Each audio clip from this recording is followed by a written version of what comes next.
All right, guys, before you start any grout job, you want to make sure that floor is clean. Now, as you can tell, a lot was going on in this space. This house is being remodeled. So you got paint drippings, dried plaster, all kinds of stuff on the floor. So you got to make sure that you clean the floor thoroughly before you grout it.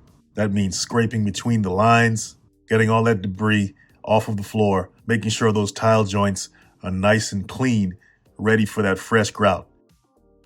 So after you do your scraping and everything, sweep it up, vacuum it up, and then you'll be ready to go.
You want to make sure that you put the correct amount of water in your grout mix. Just like anything else, too much water will result in a runny mixture. And you don't want that because the grout won't set right if it's too runny.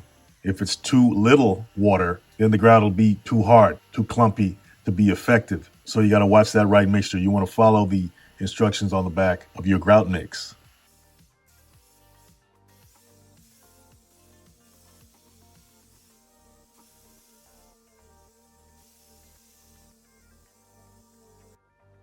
Okay, guys, we're getting ready to grout this freshly tiled kitchen floor. So I'm going to start out in this corner right here. As you can see, I already started, but I learned very quickly I better put my knee pads on because I'm going to be on that floor for a minute. And if you don't use your knee pads, you may not have any knees after a while. So use the right equipment, take care of your body while you're doing this kind of stuff.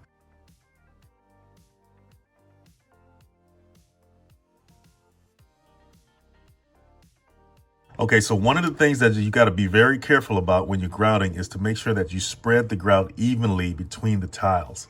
You don't want any holes, any peaks and valleys. Otherwise, you're going to have to go back and do another pass over those lines, and you're just working double in. And that tile job won't have a good look, especially to the trained eye.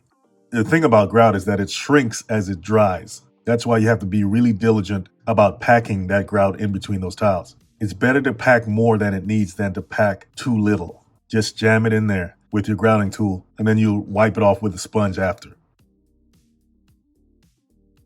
Now, as far as timing goes, you want to wait till the grout is set before wiping the tiles clean. If you take a wet sponge and wipe grout that's not set, you're pretty much wiping the grout out of the tile again. Or it's going to leave gouges in the grout, and it's going to create those peaks and valleys and those holes that I spoke about earlier in the grout.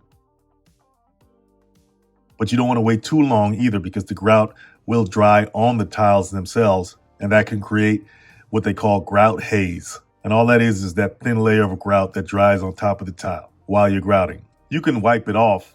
You just don't want to use any kind of sharp tool to scrape it off. That'll just mess the tile up, and that'll create an even worse problem because now you got to replace the tile. Spreading the grout by using an S-like pattern like I'm doing here is a great way to distribute the grout evenly.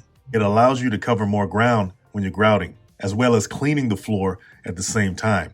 Another good thing about using this S-like pattern to spread your grout is that it allows you to pick up excess grout that was left on a previous section and use that excess grout to fill in new grout lines. So spreading your grout using an S-like pattern is also a great way to eliminate waste. Hi guys, I know sometimes when it comes to those home improvement projects, it can be overwhelming and you just don't know where to start. That's why I'm inviting you to go and grab this simple home improvement planner that'll take all the stress off. It works on any device with a PDF reader. You don't need any special software. You can view it online or offline. You can even print specific pages if you need, and it's so easy to share with contractors or family. You can set and track your total budget. You can break down costs by category. You can record material expenses, track contractor payments, keep digital receipts. You can compare estimated versus actual costs. And the great thing about it is you can monitor your spending in real time. And the best part about it is you can document your whole journey because it allows you to take before and after pictures for each room or area of your home or space. Guys, this is the perfect planner to get started, especially if you're beginning on your DIY journey. You want to start it off right. So go grab the Calibrate Home Improvement Planner. I'll leave the link in the description below. And you guys have a great one.